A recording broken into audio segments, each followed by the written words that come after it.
بسم اللہ الرحمن الرحیم۔ السلام علیکم ورحمۃ اللہ وبرکاتہ۔ کھڑے ہو کر اور رات کے وقت کنگھی کرنے کا حکم۔ سوال: بعض خواتین کا کہنا ہے کہ کھڑے ہو کر کنگھی کرنے سے بار بار گرد میں جکڑ جاتا ہے، اور یہ کہ کھڑے ہو کر کنگھی کرنا یا رات کے وقت کنگھی کرنا سنت نبوی کے مطابق ممنوع ہے۔ براہ کرم رہنمائی فرما دیں۔ نبی کریم صلی اللہ علیہ وآلہ وسلم کی قولی یا فعلی سنت طیبہ میں کھڑے ہو کر یا رات کے وقت کنگھی کرنا ممنوع یا ناپسندیدہ فعل ہے۔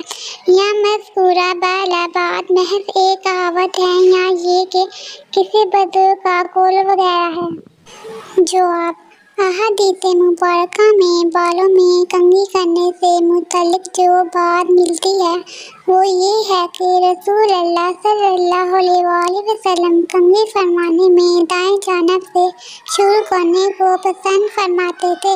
نیز بعض روایت میں آتا ہے کہ رسول اللہ صلی اللہ علیہ وآلہ وسلم جب رات کو لیٹتے تو آپ صلی اللہ علیہ وآلہ وسلم کے لیے وضو کا پانی، مسواک اور کنگھی رکھ دی جاتی۔ جب اللہ تعالیٰ آپ کو رات کو اٹھاتے تو آپ صلی اللہ علیہ وسلم مسواک کرتے اور وضو کرتے اور کنگھی کرتے۔ لہذا مصنون یہ ہے کہ جب بالوں میں کنگھی کرنے کا ارادہ ہو تو اولاً سر کے دائیں حصے میں کنگھی کی جائے، پھر بائیں میں، اور رات کے وقت بھی کنگھی کرنے میں حرج محسوس نہ کیا جائے۔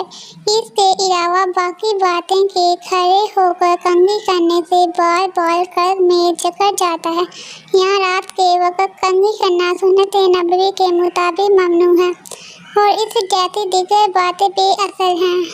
اس کی شریعت میں کوئی حقیقت نہیں۔ جس چیز کا کرنا یا نہ کرنا رسول اللہ صلی اللہ علیہ وآلہ وسلم سے ثابت نہ ہو، اس کے بارے سنت کی طرف نسبت کر کے بات منسوخ کرنا جائز نہیں ہے۔